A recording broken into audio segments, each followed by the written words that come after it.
프로보노 1회 스타 판사의 몰락과 충격적 반전. 드라마는 서울중앙지방법원의 스타 판사 강다윗의 압도적인 법정 신으로 그 화려한 막을 올렸습니다. JS그룹 오너의 비리 사건을 맡은 그는 징역 10년에 벌금 700억 원이라는 엄중한 판결을 내리며 법정을 방청객들의 박수 소리로 가득 채웠습니다.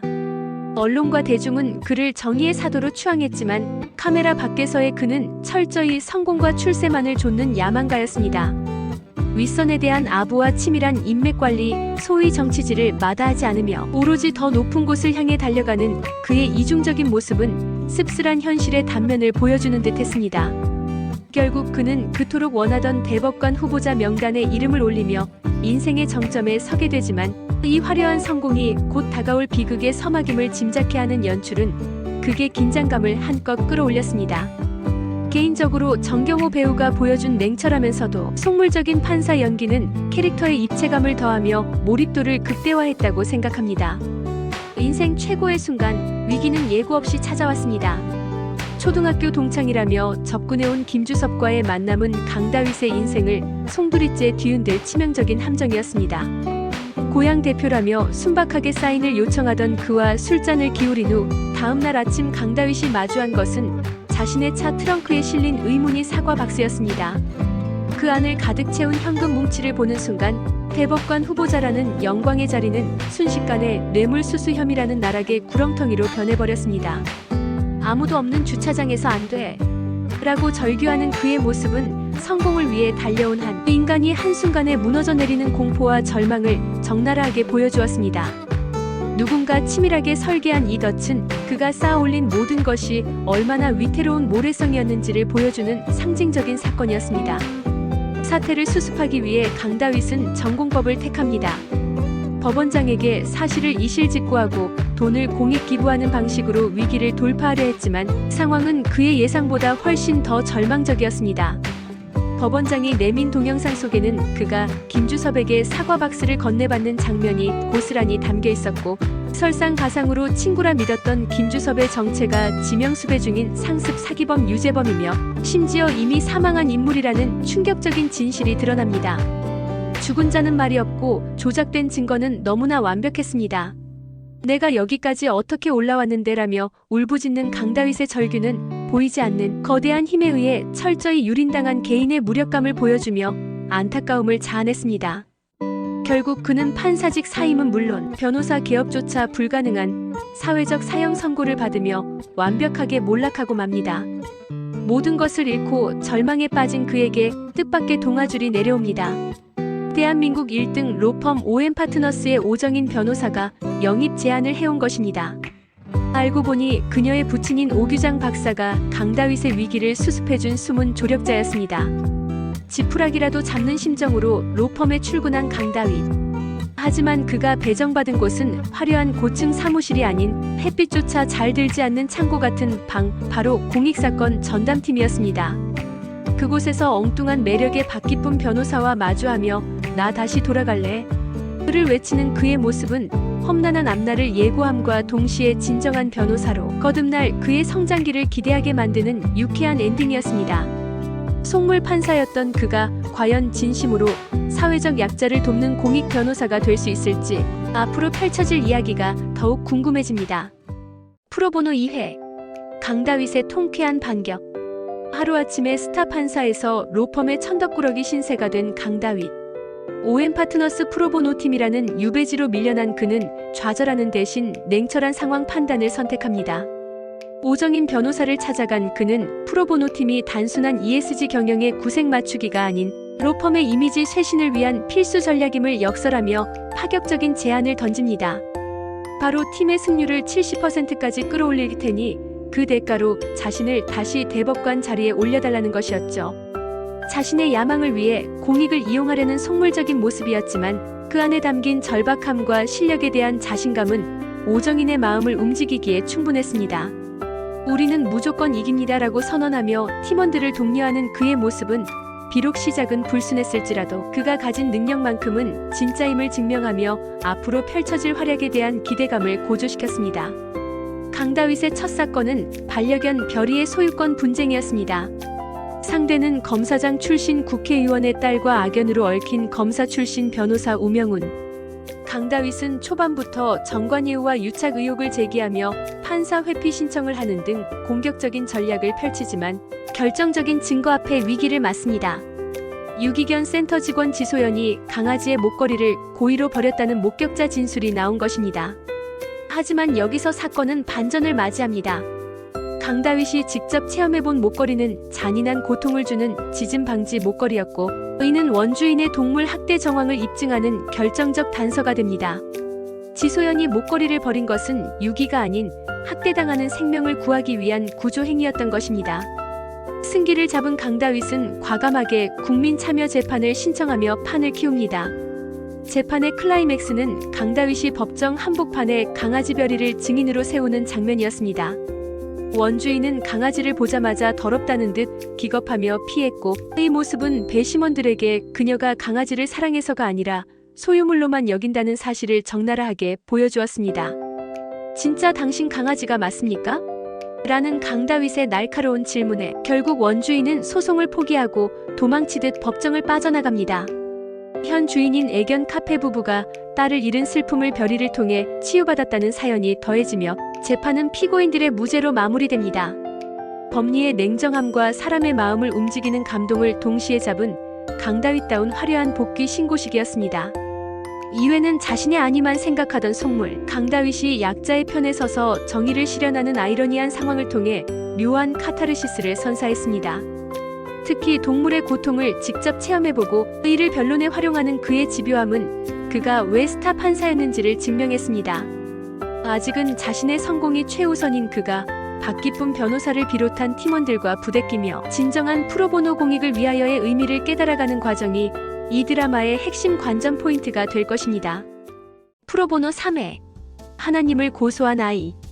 이번 3회는 강다윗이 자신을 나락으로 떨어뜨린 유재범의 배우를 캐는 개인적인 사투와 프로보노 팀 내에서의 갈등이 주축을 이루었습니다.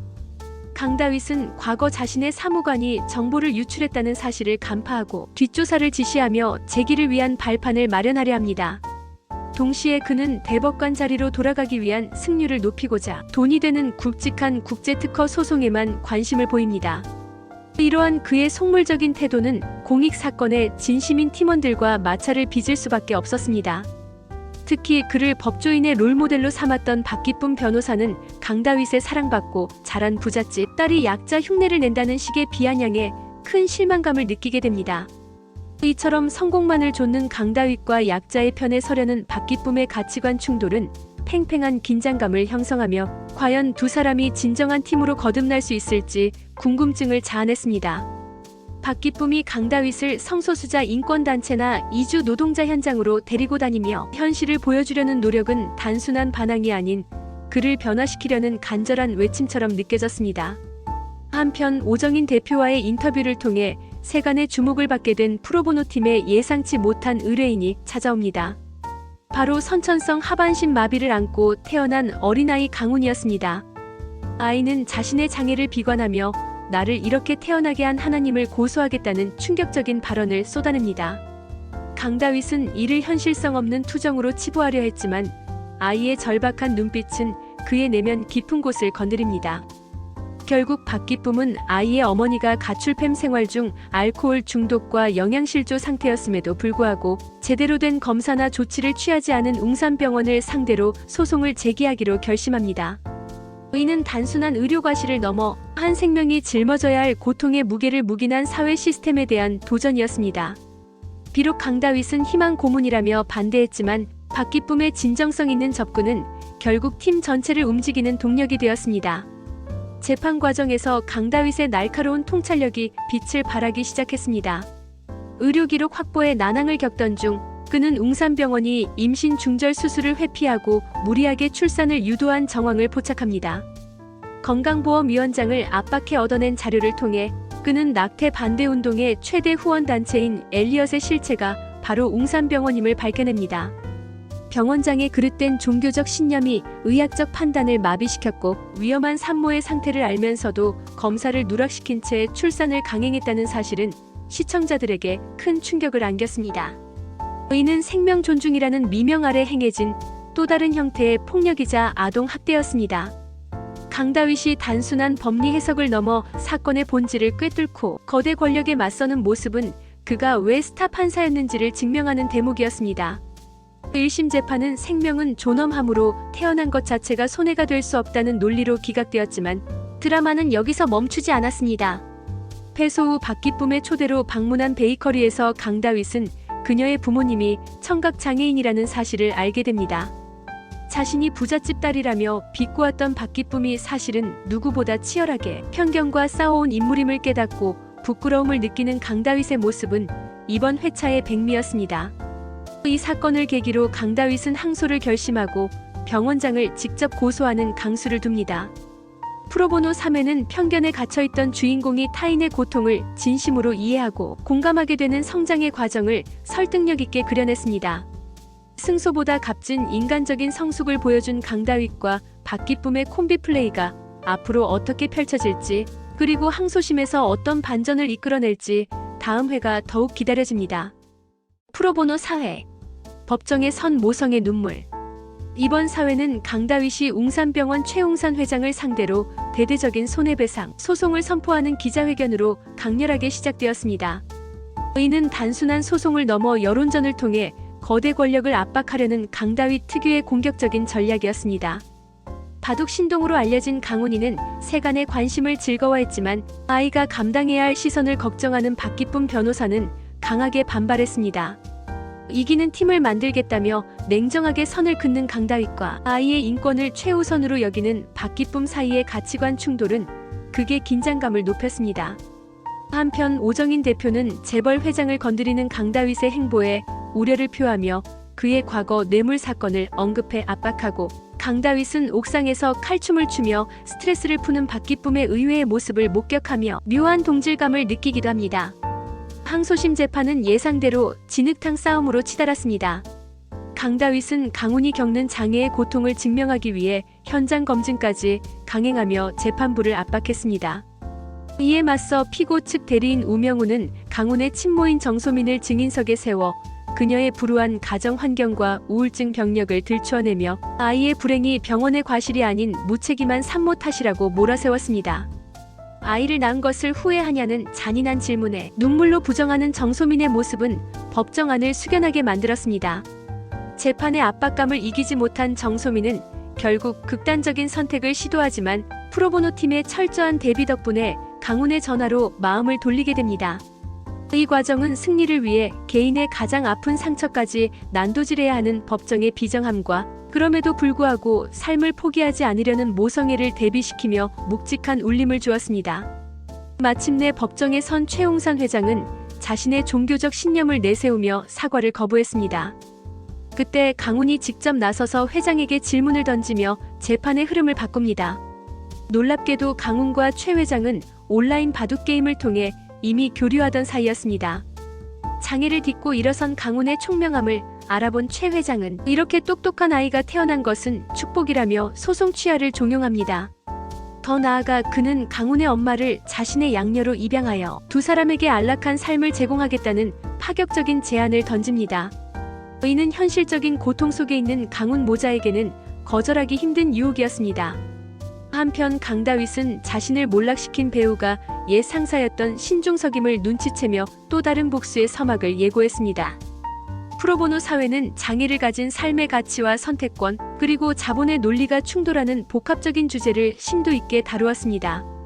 이를 통해 드라마는 정의란 무엇인가에 대해 시청자들에게 끊임없이 질문을 던졌습니다. 엔딩에서 박기쁨에게 강다윗의 과거 비리를 폭로하는 문자가 도착하며 긴장감이 최고조에 달했습니다. 진정한 변호사로 거듭나려는 강다윗의 발목을 잡는 과거의 족쇄와 거대 권력의 회유 앞에서 과연 프로보노 팀은 어떤 선택을 하게 될지 궁금증을 자아냅니다. 박기쁨이 강다윗을 믿고 끝까지 함께할 수 있을지 다음 회가 더욱 기다려지는 이유입니다. 프로보노 5회 외국인 며느리의 눈물과 추악한 진실. 지난 4회 엔딩에서 박기쁨에게 도착한 익명의 문자는 프로보노 팀 내부에 거대한 균열을 일으켰습니다. 강다윗이 뇌물수수 혐의로 불명예스럽게 판사직을 내려놓았다는 내용의 문자는 그를 존경하고 따르던 기쁨에게 감당하기 힘든 충격이었습니다. 그녀는 혹시나 하는 희망을 품고 지인인 판사를 찾아가 사실 확인을 시도했지만 돌아온 것은 뇌물수수 소문이 파다했다는 절망적인 대답뿐이었습니다. 믿음이 흔들리기 시작한 기쁨은 결국 오정인 대표를 찾아가 해당 동영상의 진위에 대해 따져 묻기에 이릅니다. 프로보노 팀은 세탁소가 아니다라며 강다윗의 자격을 의심하고 감시하겠다는 그녀의 서늘한 선전포고는 앞으로 팀 내에서 벌어질 갈등과 불신의 골이 얼마나 깊어질지를 예고하며 긴장감을 고조시켰습니다. 팀 내부의 어수선한 분위기 속에서도 새로운 의뢰인이 찾아왔습니다. 한국인 남편의 심각한 의처증과 폭언, 그리고 상습적인 가정폭력에 시달리다 못해 이혼을 결심한 외국인 여성 카야였습니다. 처음에는 공익 사건이 아니라며 선을 긋던 강다윗도 그녀의 절박한 상황을 외면하지 못하고 사건을 수임하게 됩니다. 하지만 진실을 파헤치는 과정은 결코 순탄치 않았습니다. 카야가 시집온 곳은 외부인의 개입을 극도로 꺼리는 폐쇄적인 농촌 마을이었고 엎친 데 덮친 격으로 그녀의 시아버지는 지역 유지인 군수였습니다. 마을 주민들은 군수 일가의 눈치를 보며 카야를 향해 차가운 편견의 시선을 보냈고 현장 조사를 나간 프로보노 팀원들조차 그 배타적인 분위기에 압도당할 정도였습니다. 특히 군수댁을 방문했을 때 식사 자리에 코빼기도 비치지 않는 아들 부부와 카야의 부재는 이 집안에 감춰진 어두운 비밀이 있음을 직감하게 만드는 불길한 복선이었습니다. 본격적인 재판이 시작되자 상황은 카야에게 절대적으로 불리하게 돌아갔습니다. 남편은 폭력을 단순한 부부싸움으로 축소해 진술했고 시어머니와 동네 약사 등 주변 인물들까지 합세해 카야를 문제 있는 며느리로 몰아가는 위증을 서슴지 않았습니다. 진실이 거짓에 묻히려는 찰나 동물병원 수의사가 제출한 사진 한 장이 재판의 흐름을 뒤바꾸어 놓았습니다. 사진 속에 담긴 카야의 상처 입은 모습은 그동안 그녀가 겪었을 지옥 같은 고통을 고스란히 증명하고 있었습니다. 이때 강다윗의 날카로운 통찰력이 빛을 발했습니다. 그는 카야의 목에 남은 멍자국이 남편의 손길이 아님을 간파하고 집요한 신문 끝에 충격적인 범인을 밝혀냅니다. 카야의 목을 조르고 성폭행을 가하며 그녀를 억압했던 진짜 가해자는 다름 아닌 시아버지, 군수였던 것입니다. 가면 뒤에 숨겨져 있던 권력자의 추악한 민낯이 드러나는 순간 시청자들은 경악을 금치 못했습니다. 시아버지가 체포되면서 사건은 해결되는 듯 보였지만 드라마는 여기서 멈추지 않고 더 큰 절망을 안겨주었습니다. 선고 기일 당일 카야가 고향에서 이미 결혼을 했었고 아이까지 있다는 사실이 밝혀진 것입니다. 이 충격적인 반전은 피해자였던 카야를 순식간에 가해자로 둔갑시켰습니다. 시댁 측은 이를 빌미로 혼인 무효 소송과 사기죄 고소를 진행하며 그녀를 벼랑 끝으로 내몰았습니다. 모든 사실을 알게 된 강다윗은 이대로라면 카야가 강제 추방될 수밖에 없다는 사실에 절규합니다. 이번 오해는 우리 사회 곳곳에 만연한 이주 여성에 대한 차별과 편견 그리고 권력형 성범죄의 심각성을 날카롭게 꼬집었습니다. 특히 피해자가 완벽하게 무결해야만 보호받을 수 있는 현실의 씁쓸함을 보여주며 강다윗과 닥기쁨이 이 난관을 어떻게 헤쳐나갈지 그리고 깨어진 신뢰를 다시 회복할 수 있을지 다음 회에 대한 궁금증을 증폭시켰습니다. 프로보노 6회 난민법 반격과 팀 해체 위기. 이번 6회는 외국인 며느리 카야의 숨겨진 과거가 드러나며 법정 공방이 새로운 국면을 맞이하는 과정으로 시작되었습니다. 재판 도중 밝혀진 그녀의 과거는 너무나도 충격적이고 가슴 아팠습니다. 고작 13살의 어린 나이에 고향에서 납치되어 끔찍한 성폭력 피해를 입고 원치 않는 임신까지 해야 했던 것입니다. 강다윗은 그녀가 한국에 와서 시아버지에게 또다시 성폭력을 당한 비극적인 상황을 강조하며 그녀는 보호받아야 할 피해자임을 강력히 호소했습니다. 하지만 상대 측 변호인단은 결혼 전 이러한 중대한 사실을 고지하지 않은 것은 명백한 귀책 사유라며 차갑게 몰아붙였습니다. 1심에서는 카야의 손을 들어주며 한국 체류의 희망이 보이는 듯했으나 항소심 재판부의 판단은 냉혹했습니다. 법원은 피해자의 특수한 상황이나 인권보다는 법 조항의 기계적인 해석에만 몰두했고 결국 혼인 취소 판결과 함께 카야에게 위자료 1천만 원을 지급하라는 피해자를 2번 죽이는 판결을 내리고 맙니다. 법이 과연 누구를 위해 존재하는지 사회적 약자에게 얼마나 가혹할 수 있는지를 적나라하게 보여준 장면이었습니다. 재판이 난항을 겪는 동안 강다윗과 박기쁨 사이의 신뢰 문제도 수면 위로 떠올랐습니다. 기쁨은 다윗을 둘러싼 뇌물수수 동영상의 진실을 묻지만 다윗은 사실이 아니라고 말합니다. 기쁨은 그를 좋은 사람이라 믿고 싶어 하면서도 명확히 해명되지 않는 과거지사의 불안감을 감추지 못했고 두 사람 사이에는 팽팽한 긴장감이 감돌았습니다. 팀 내부의 갈등이 봉합되지 않은 상황에서 엎친 데 덮친 격으로 절망적인 소식이 전해집니다. 카야를 성폭행했던 시아버지가 술에 취해 있었다는 이유로 심신미약을 인정받아 집행유예로 풀려난 것입니다. 가해자는 자유를 얻고 피해자는 벼랑 끝으로 내몰리는 현실 앞에 강다윗은 깊은 자괴감과 분노를 느낍니다. 결국 대법원 상고마저 기각되면서 카야는 강제 추방이라는 최악의 상황에 직면하게 되고 프로보노 팀원들은 법의 무력함 앞에 좌절합니다. 모든 희망이 사라진 것 같았던 카야의 강제 추방 당일 공항에는 무거운 침묵만이 감돌았습니다. 하지만 끝날 때까지 끝난 게 아니었습니다. 출국 직전 강다윗이 나타나 극적인 승부수를 던집니다. 그는 카야가 본국으로 돌아갈 경우 명예살인 등의 위험에 처할 수 있음을 근거로 난민법을 적용해 줄 것을 강력히 요구하며 난민불인정 처분 취소 소송을 제기합니다. 재판장은 승산 없는 무모한 도전이라며 다윗을 비난했지만 사실 다윗의 진짜 목표는 승소 자체가 아니라 이 사건을 사회적 이슈로 만드는 것이었습니다. 그의 예상대로 이 사건은 언론의 주목을 받기 시작했고 수많은 인권 변호사 단체들이 공동 대리인단으로 합류하며 거대한 사회적 연대를 형성했습니다. 여론의 지지와 끈질긴 법리 투쟁 끝에 결국 법원은 카야의 손을 들어주었고 그녀는 극적으로 한국 체류를 허가받게 됩니다. 한 사람의 인생을 포기하지 않은 프로보노 팀의 집념이 만들어낸 기적 같은 승리였습니다. 하지만 승리의 기쁨을 만끽하기도 전에 OM 파트너스에는 검은 먹구름이 들이옵니다. 오정인 대표의 아버지이자 로펌의 실소유주가 프로보노 팀의 해체를 지시한 것입니다. 팀의 존폐가 위협받는 절체절명의 순간 드라마는 박기쁨의 회상을 통해 새로운 국면을 예고합니다. 기쁨은 과거 건강검진 당시의 기억을 떠올리며 강다윗의 뇌물 사건에 숨겨진 결정적인 모순을 찾아냅니다. 확신에 찬 목소리로 강다윗은 무죄라고 외치는 그녀의 모습으로 6회는 강렬하게 막을 내립니다. 과연 그녀가 찾아낸 진실의 조각은 무엇일지, 그리고 해체 위기에 놓인 프로보노 팀이 어떻게 이 위기를 극복해 나갈지 다음 이야기에 대한 궁금증을 최고조로 끌어올렸습니다. 프로보노 7회 조작된 정의와 팀의 생존. 이번 회차는 OM 파트너스의 실질적 지배자인 오규장이 오정인에게 프로보노 팀의 해체를 통보하는 것으로 무겁게 시작되었습니다. 그건 이익이 아니라 비용이다라는 그의 냉혹한 일갈은 공익을 추구한다는 명분조차 자본주의의 논리 앞에서는 무력해질 수밖에 없는 로펌의 현실을 적나라하게 보여주었습니다.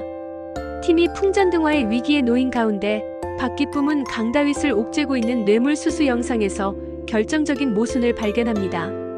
과거 대장 내시경 검사 당시 수면 마취 상태였던 다윗의 모습과 영상 속 모습이 놀랍도록 유사하다는 점을 포착한 것입니다. 부모님이 농인이라 타인의 비언어적 행동을 관찰하는데 탁월한 기쁨은 영상 속 다윗이 술에 취한 것이 아니라 약물 등에 의해 잠에 취한 상태였음을 확신합니다. 이는 단순한 비리 사건이 조작된 함정일 수 있다는 강력한 반전의 서막을 알리며 극의 긴장감을 높였습니다. 해체 통보를 받은 강다윗은 오규장에게 정면으로 맞서는 승부수를 던집니다. 백승 로펌의 클라이언트를 뺏어와 팀의 가치를 숫자로 증명하겠다는 위험한 내기였습니다. 이에 반발하는 팀원들을 향해 다윗은 우린 을을 변호하는 사람들이지만 지금 이 조직 안에서는 우리 자신이 바로 우리다라며 스스로를 변호해야 한다고 설득합니다. 이 장면은 프로보노 팀이 단순한 동료 관계를 넘어 생존을 위해 서로를 지켜야 하는 운명 공동체로 거듭나는 과정을 감동적으로 그려냈습니다. 이후 다윗은 자신이 뇌물 영상으로 협박받고 있다는 사실을 팀원들에게 솔직하게 고백합니다. 자칫 신뢰를 잃을 수 있는 위험한 고백이었지만 팀원들은 법리적 판단이 아닌 사람 강다윗에 대한 믿음을 선택하며 그와 끝까지 함께하기로 결심합니다. 팀의 존속을 증명해야 하는 시점에서 인기 가수 엘리야의 팬 폭행 논란 사건이 터집니다.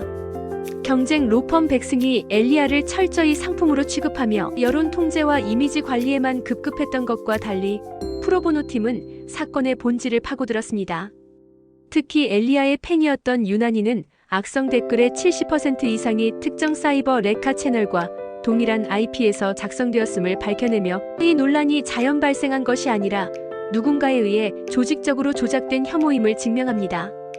재판장에 선 엘리아는 더 이상 기획사의 꼭두각시가 아닌 주체적인 인간으로서 악플러와 정면으로 마주합니다. 그러나 재판의 끝자락, 엘리아의 사생활 정보를 유출하고 루머를 양산한 제보자가 다름 아닌 그녀의 친어머니였다는 사실이 밝혀지며 충격에 휩싸입니다. 가장 가까운 가족이 가장 무서운 가해자였다는 비극적 반전은 시청자들에게 큰 충격을 안겼습니다. 프로보노 7회는 화려한 법정 공방보다 인물들 간의 관계와 선택의 무게에 집중하며 깊은 울림을 주었습니다. 이익이 되지 않으면 가차없이 버려지는 조직의 생리와 조회수를 위해서라면 타인의 인생을 무참히 짓밟는 사이버 레카의 폐해를 날카롭게 비판했습니다. 동시에 벼랑 끝에서도 서로를 믿고 의지하는 프로보노 팀의 연대는 삭막한 현실 속에서 희망을 발견하게 했습니다. 엄마라는 이름으로 딸을 착취한 비정한 모정과 이에 맞서야 하는 엘리아의 싸움이 예고된 가운데 프로보노 팀이 과연 이 잔혹한 진실을 어떻게 풀어낼지, 그리고 팀 해체라는 거대한 파도를 넘을 수 있을지 다음 회가 더욱 기다려집니다. 프로보노 8회 비틀린 모성애의 심판과 헌법 불합치. 이번 8회는 톱스타 엘리아가 소속사 EK 엔터테인먼트를 상대로 전속계약 해지 소송을 의뢰하며 시작되었습니다. 겉보기에 화려한 삶을 사는 듯했던 그녀였지만 실상은 소속사 대표이자 친어머니인 차진희의 철저한 통제와 감시 속에 놓여 있었습니다. 강다윗과 프로보노 팀이 분석한 계약서는 그야말로 충격적이었습니다. 아티스트에게는 무한한 의무를 지우면서도 소속사의 책임은 전무한 전형적인 노예 계약이었기 때문입니다. 이는 단순한 기획사와 연예인의 갑을 관계를 넘어 보호라는 미명하에 딸을 소유물처럼 취급해온 그릇된 모녀 관계의 단면을 적나라하게 보여주었습니다. 엘리아가 느꼈던 답답함은 단순한 반항이 아닌 생존을 위한 절박한 몸부림이었음이 드러나는 순간이었습니다. 강다윗은 엘리아를 괴롭혀온 악성 루머와 열애설 기사들의 출처를 역추적하기 시작합니다. 그리고 그 끝에서 마주한 진실은 경악스러웠습니다. 엘리아의 일거수일투족을 감시하고 사생활 정보를 사이버 레카 유튜버에게 넘겨 자극적인 가짜 뉴스를 생산하게 만든 장본인이 바로 어머니 차진이었기 때문입니다. 그녀는 딸의 이미지를 조작하고 불안감을 조성하여 자신에게 더욱 의존하게 만드는 가스라이팅 수법을 사용하고 있었습니다. 심지어 회계장부를 추적한 결과 법인 자금 횡령과 분식회계, 자금 세탁 정황까지 포착됩니다. 내 자식을 위해서라면 무슨 짓이든 한다는 차진희의 항변은 모성애가 아닌 딸을 황금알을 낳는 거위로만 바라보는 탐욕스러운 포식자의 자기 합리화에 불과했습니다. 명백한 횡령과 배임 혐의가 드러났음에도 불구하고 수사는 난관에 봉착합니다. 바로 가족 간의 재산 범죄는 처벌을 면제하거나 고소가 있어야만 공소를 제기할 수 있다는 형법상 특례 조항인 친족상도례 때문이었습니다. 가해자가 가족이라는 이유만으로 법망을 빠져나가는 현실 앞에서 엘리아는 좌절하는 대신 정면 돌파를 선택합니다. 그녀는 자신과 같은 처지에 놓인 피해자들을 대변하기 위해 국정감사 증인 출석을 결심합니다. 차진희가 기자회견을 열어 눈물로 호소하며 여론전을 펼칠 때 엘리아는 국회에서 담담히 자신의 피해 사실과 법의 허점을 증언합니다. 법이 과거의 화석이 되어서는 안 된다는 강다윗의 조력과 엘리아의 용기 있는 고백은 사회적 공분을 일으키며 거대한 변화의 물결을 만들어냅니다. 결국 헌법재판소는 친족상도례 조항에 대해 헌법 불합치 결정을 내립니다. 이는 시대의 변화에 발맞추지 못한 낡은 법이 타인의 권리를 침해해서는 안 된다는 준엄한 심판이었습니다. 법의 보호막이 사라진 차진희는 현장에서 체포되고 엘리아는 끌려가는 어머니를 향해 나아져서 고마워요. 하지만 엄마 이제 해고해요라며 차갑지만 단호한 이별을 고합니다.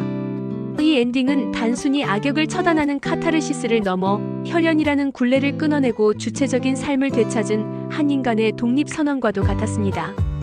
가족이라는 이름으로 용인되었던 폭력에 경종을 울리고 법의 존재 이유를 다시금 생각하게 만든 명품 회차였습니다.